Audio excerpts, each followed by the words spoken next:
ಗುರು ಒಂದ್ ದಮ್ ಕೊಡಮ್ಮ. ಕೆಲಸ ನೋಡ. ಅಯ್ಯೋ ಅದಿರ್ಲಿ. ಅದ್ ಸರಿ, ಆ ವೇಸ್ಟ್ ಪಡಿ ಅಲ್ಲಮ್ಮ, ಅಲ್ಲೆಲ್ಲ ಕೆಲಸ ಮಾಡ್ತಾ ಇರ್ತಾನ ನೋಡ. ಕೆಲಸ ಮಾಡ್ತಿರ್ತಾನೋ ಇಲ್ಲ ಓತ್ಲ ಹೊಡ್ತಾ ಇರ್ತಾನೋ, ಬಾ ನೋಡೋಣ. ನನ್ ಕೆಲಸ ಇದೆ, ಬಿಡ್ಬಿಡು. ನೋಡೋ, ಸಿನ್ಸಿಯರ್ ಕೆಲಸ ಮಾಡಿ ಬೇರೆಯವ್ರಿಗೆ ಕೆಟ್ಟ ಹೆಸರು ತಗೊಳ. ಸುಮ್ನೆ ಬಾರ ನೋಡೋಣ, ಬಾರ ನೋಡೋಣ ಅಂದ್ರೆ ಏನ್ ಕೆಲಸ ಮಾಡಕ್ ಬಿಡಲ್ವಲ್ಲ? ಕೆಲಸ ಮಾಡಿ ಅವನ ಮೂತರ ಇವನೇ. ರಾಮನಾಥ, ವೇಸ್ಟ್ ಪಡೆ. ಅಯ್ಯೋ ಏನ್ ಸಿನ್ಸಿಯರ್ ಕೆಲಸ ಮಾಡ್ತಾವನಮ್ಮ. ಕೆಲಸ ಮಾಡ್ಲಿ ಬಿಡು, ನೀನು ಕೆಲಸ ಮಾಡ. ಕೆಲಸನ ಮಾಡ್ತಾವನೆ. ಹಿಡ್ಕ ಹಿಡ್ಕ ಹಿಡ್ಕ, ಸ್ವಲ್ಪ ಹೆಲ್ಪ್ ಮಾಡಮ್ಮ. ನನ್ನ ಮಗ ನಿದ್ದೆ ಮಾಡ್ತಾವನು. ನಾಳೆ ಡೆಲಿವರಿ ಕೊಟ್ಬಿಡ್ಬೋದು ಸರ್. ನಾವು ಕಣ, ನಾನು ಮಕ್ಳ ನೀವ. ನಾನೆಲ್ಲೋ ಯಜಮಾನ ಬಂದ್ರು ನಿಮ್ ಕಾಟ ತಡಿಯಕ್ಕಾಗ್ತಾ ಇಲ್ಲಿ ಬಂದ್ ಬಿತ್ಕೊಂಡ್ರೆ ಇಲ್ಲೂ ಬಂದ್ ಗೋಳಿ ಕೂತಿರಲ್ಲ. ಯಜಮಾನ್ರು ಬರೋ ಹೊತ್ತಲ್ಲಿ ಈಗ ಮಲ್ಕೊಂಡು ನಿದ್ದೆ ಹೊಡ್ತಾ ಇದೆಯಲ್ಲ, ಇದು ಸರಿನಾ? ಅದು ನಿನ್ನೆ ರಾತ್ರಿ ಎಲ್ಲ ಹೆಂಡತಿ ಜೊತೆ ಜಾಲಿಯಾಗಿದ್ನಲ್ಲ, 12 ಗಂಟೆ ಆಗೋಯ್ತು, ನಿದ್ದೆನೇ ಬರ್ಲಿಲ್ಲ. ಅದಕ್ಕೆ ಇಲ್ಲಿ ಬಂದು. ಅಲ್ಲ ಕಣ, ಯಾವಾಗ ನೋಡ್ಲಿ ಹೆಂಡತಿ ಜೊತೆ ಮಲಗಿದ್ದೆ, ಹೆಂಡತಿ ಜೊತೆ ಜಾಲಿಯಾಗಿದ್ದೆ, ಹಾಗಿದ್ದೆ ಹೀಗಿದ್ದೆ ಅಂತ ಹೇಳ್ತೀಯಲ್ಲ, ಏನಪ್ಪಾ ಅಂತ ಮಾತು? ಇವನು ಈಗ ಮದುವೆ ಮಾಡ್ಕೊಂಡ್ಬಿಟ್ಟಿದ್ದೀನಿ ಅನ್ಕೊಂಡ್ಬಿಟ್ಟವನೆ. ಹೌದಾ? ನಾನ್ ಈಗ ಮದುವೆ ಮಾಡ್ಕೊಂಡಿದೀನಿ ಅಂತಾನೆ ಅನ್ಕೊಂಡಿರೋದು. ಇನ್ನೇ ನಿಮ್ಮಿಬ್ಬರು ತರನ ಇವನು 2 ಮಕ್ಳು ತಂದೆ, ನೀನು 4 ಮಕ್ಳು ತಂದೆ. ಅಂದ್ರೆ ಅರ್ಧ ಲೈಫ್ ಬೋಲ್ಡ್ ಔಟ್, ಮಾಡಕ್ ಬೇರೆ ಏನು ಕೆಲಸ ಇಲ್ಲ. ನನಗೆ ಮಕ್ಳೇ ಆಗಿಲ್ಲ. ನಾವಿಬ್ರು ಯೂತ್ಸು. ನಾನ್ ಅಂಬರೀಷು, ಅವಳು ಅಂಬಿಕಾ. ಚಳಿ ಚಳಿ ತಾಳೆನು ಈ ಚಳಿಯ ಮೊಗಲೇ ಕರಿಯ. ಅಯ್ಯೋ ಸರ್, ನೀವ ಸರ್, ಗೊತ್ತಾಗಲಿಲ್ಲ ಸರ್, ಸಾರಿ ಸರ್. ಚೆನ್ನಾಗಿ ಹಾಡ್ತೀಯಾ? ನಿನ್ ಕಚೇರಿನ ಸಾಯಂಕಾಲ ಇಟ್ಕೊಂಡು ಹಾಡ್ಕೋ, ಈ ಕೆಲಸ ಮಾಡಿ ಹೋಗು. ನಾನ್ ಕೆಲ್ಸನೇ ಮಾಡ್ತಾ ಇದ್ದೆ ಸರ್. ಈ ಕರಿದನ ಮಗನೇ ಸರ್ ಹಾಡಕ್ ಹೇಳಿದ್ದು. ತಗೊಳ್ಳೋ ಸಂಬಳಕ್ಕೆ ನಿಯತ್ತಾಗಿ ಕೆಲಸ ಮಾಡ್ರ. ತಕ್ಕಳಪ್ಪ, ಯಜಮಾನ್ರೆ ಸುಮ್ನೆ ಹೋಗ್ತಾವ್ರೆ, ನಿಮ್ದೇನ್ ತಕ್ರಾರ ಒಗ್ಗಳ್ಳ? ತರ್ಲೆ ನನ್ ಮಕ್ಕಳಲ್ಲ, ಈ ಜನದಲ್ಲಿ ನೀವು ಉದ್ದಾರ ಆಗಲ್ವೇ? ಕೊಡ 4,000 ರೂಪಾಯಿಗೆ 40 ಸಲ ಎಣಿಸ್ತಿಲ್ಲ ಸತತದಲ್ಲಿ. ಇದೇ 12 ವರ್ಷ ನಾವು ಫಾರಿನ್ ಅಲ್ಲಿ ಕೆಲಸ ಮಾಡಿದ್ರೆ ಇಷ್ಟೊತ್ತಿಗೆ ಟೊಯೋಟಾ ಕಾರಲ್ಲಿ ಬಂದು ಸಂಬಳ ತಗೊಂತಾ ಇದ್ವಿ. ಇಲ್ಲಿ ನೆಟ್ಗಿರೋ ಒಂದು 2 ವೀಲರ್ ತೊಗೊಳಕ್ ಆಗ್ತಾ ಇಲ್ಲ. ಇದೆಲ್ಲ ಓನರ್ ಹತ್ರ ಹೋಗಿ ಹೇಳಿ. ಹೇಳ್ತೀವಿ, ಹೇಳ್ತೀವಿ. ನನ್ನ ಮಗ 4 ತಿಂಗಳೇ ಕೊಡ್ತೀನಿ ಅಂದ್ರೆ ಎಲ್ಲ ದುಡ್ಡು ಚೆನ್ನಾಗಿತ್ತ ನನ್ನ ಎಲ್ಲ ಈ ತಿಂಗಳದು ಕೊಡ್ತೀರ. ಕೊಡು, ಎತ್ತು. ಈಗ ಏನಾದ್ರು ನಮ್ಮನ್ನ ನೋಡಿದ್ರೆ ಇರೋ ಕಾಸನ್ನ ಬಳ್ಕೊಂಡು ಸಾಲ ಪಚ್ಚ ಹಾಕೊಂಡ್ಬಿಡ್ತಾರೆ. ಆಮೇಲೆ ಬಾರ್ ಪ್ರೋಗ್ರಾಮ್ ಕ್ಯಾನ್ಸಲ್ ಆಗುತ್ತೆ. ಫ್ರೆಂಡ್ಸ್,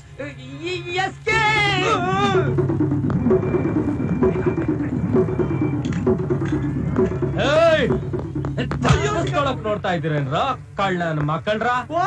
ಅಯ್ಯ, ನಿನ್ನೆ ಹುಡುಕೊಂಡು ಹೊಟ್ಟಿದ ಕಣ. ಆದ್ರೆ ನಿನ್ನೆ ಓ, ನನಗೆ ಪುಂಕ್ತೀರಾ? 10 ವರ್ಷದಿಂದ ನಿಮ್ಮನ್ನ ನೋಡ್ತಾ ಇದ್ದೀನಿ. ನೀವೆಂತ ನನ್ನ ಮಕ್ಕಳು ಅಂತ ನನಗ್ ಗೊತ್ತಿಲ್ವಾ? ಆಫೀಸಲ್ಲಿ ಮಾತ್ರ ನಾನು ಆಫೀಸ್ ಪ್ಯೂನು, ಹೊರಗಡೆ ಹಣ ವಸೂಲಿ ಮಾಡೋದ್ರಲ್ಲಿ ನಂಬರ್ 1 ಕೇಡಿ ನಾನು. ಇದೇನ್ ಗೊತ್ತಾ? ಬಲ್ಲಿ ಸ್ವಲ್ಪ ಸಮಾಧಾನ ಮಾಡ್ಕೋ. ಒಳಗಿಡು. ನಿನಗೆ ಹಣ ತರಬೇಕು, ಕೊಡ್ತೀವಿ.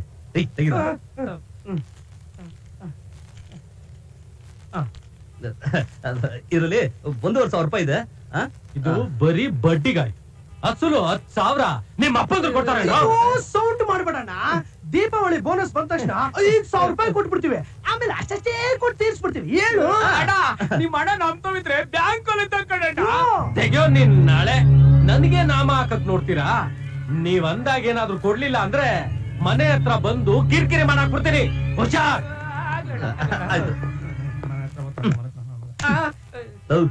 ಮನೆ ಹತ್ರ ಬರ್ತೀನಿ ಅಂತಾನಲ್ಲ. ಅವನೇನಾದ್ರೂ ಮನೆ ಹತ್ರ ಬಂದು ನಮ್ ಹೆಂಡತಿರಿಗೆ ನಾವು ಸಾಲ ಮಾಡೋ ವಿಷಯ ಗೊತ್ತಾಗೋದ್ರೆ ಅವನು ಮನೆ ಹತ್ರ ಬರ್ತಿರೋ ಹಾಗೆ ನೋಡ್ಬೋದು.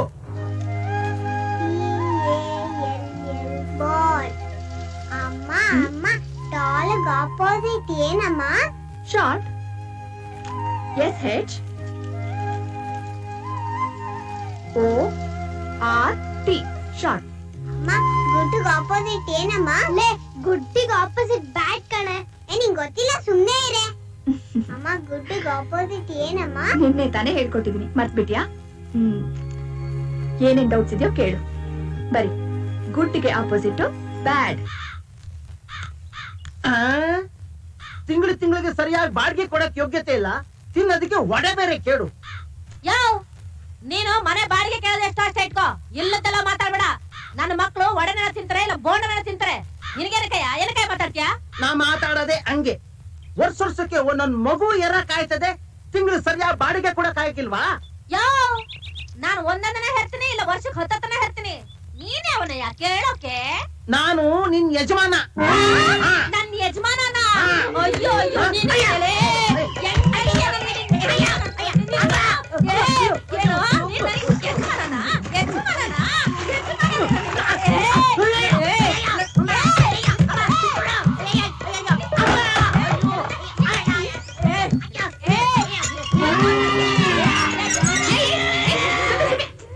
ಬಿಡು, ಏನಿದು? ನೋಡ್ ಮತ್ತೆ ಯಾವಾಗ್ಲೂ ಇವನು ನನ್ನ ನಿನ್ ಯಜಮಾನ ಅಂತಾನೆ. ನೋಡ್ದವ್ರೆ ಅನ್ಕೊಳ್ಳ, ನಂಗೆ ಇಬ್ಬಿಬ್ರು ಗಂಟರು ಅಂತ ಅನ್ಕೊಳ್ಳಲ್ಲ. ಅನ್ಕೊಳ್ಳಿ ಬಿಡು. ಬಿಡಿ ಇವ್ನ. ನೋಡಿ, ನೀವ್ ಇವಳಿಗೆ ತಂದೆ ಇದ್ದ ಹಾಗೆ, ನಾವೆಲ್ಲ ನಿಮಗೆ ಮಕ್ಕಳಿದ್ದ ಹಾಗೆ. ನೀವ್ ಹೀಗೆಲ್ಲ ಮಾತಾಡ್ಬಹುದಾ?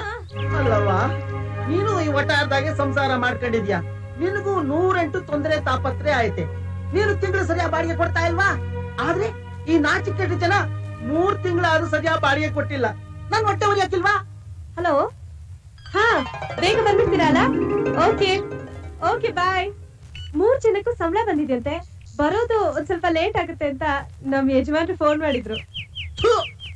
ಕಾರ್ ಪೇಂಟ್ ಮಾಡೋರ್ಗೆ ಬಾಡಿಗೆ ಕೊಡಕ್ ಯೋಗ್ಯತೆ ಇಲ್ದವ್ರ ಕೈಯಲ್ಲಿ ಫೋನ್ ಬೇರೆ ಕೇಳು. ರೀ, ಸ್ವಲ್ಪ ರೆಸ್ಪೆಕ್ಟ್ ಕೊಟ್ಟು ಮಾತಾಡ್ರಿ. ನೀವು ಕೊಡೋದನ್ನೆಲ್ಲ ಕರೆಕ್ಟ್ ಆಗಿ ಕೊಟ್ಬಿಟ್ರೆ ಡ್ರೆಸ್ ಪೆಟ್ಟು ಎಲ್ಲ ತಾನಾಗೆ ಬರುತ್ತೆ. ಬೇರೆಯವ್ರ ಹತ್ರ ಮಾತಾಡ್ದಾಗ ನನ್ನ ಹತ್ರ ಮಾತಾಡ್ಬೇಡಿ. ಇಲ್ಲಿವರೆಗೂ 1 ತಿಂಗಳಾದ್ರೂ ನಿಮಗ್ ಬಾಡಿಗೆ ತಪ್ಸಿದೀವಾ? ಏನೋ ಹೋದ್ ತಿಂಗಳು ಒಂದ್ ಸ್ವಲ್ಪ ಲೇಟ್ ಆಯ್ತು, ಆದ್ರೆ ಅದನ್ನು ಕರೆಕ್ಟ್ ಆಗಿ ಕೊಡ್ಲಿಲ್ವಾ? ಆಹಾ, ಬಾಡಿಗೆ ಕೊಟ್ಬಿಟ್ರೆ ಆಗೋಯ್ತಾ? ಕರೆಂಟ್ ಬಿಲ್ಲು 500 ರೂಪಾಯಿ, ಅದನ್ನ ನಿಮ್ಮ ಅಪ್ಪ ಕೊಡ್ತಾನ? ಅದಾ? ಏನದ?